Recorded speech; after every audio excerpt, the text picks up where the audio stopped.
Сәлем достар, бүгін біз бананнан балмұздақ жасайтын боламыз. Ол өте тәтті болады, жасап көріңіздер. Бізге ол үшін блендер қажет болады, және де қатырылған банан қажет болады. Тоңазытқышта бананды 1 сағат қатырамыз. Қатырылған бананды блендерға саламыз.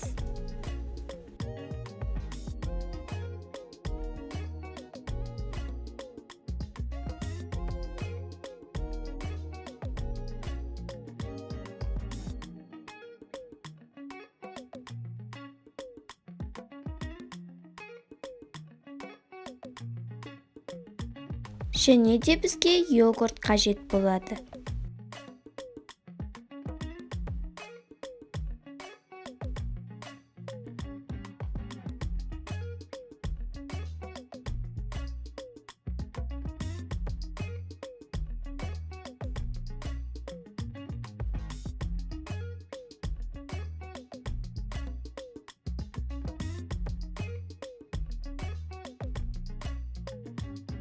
Біздің бананнан жасалған балмұздақ өте дәмді болды.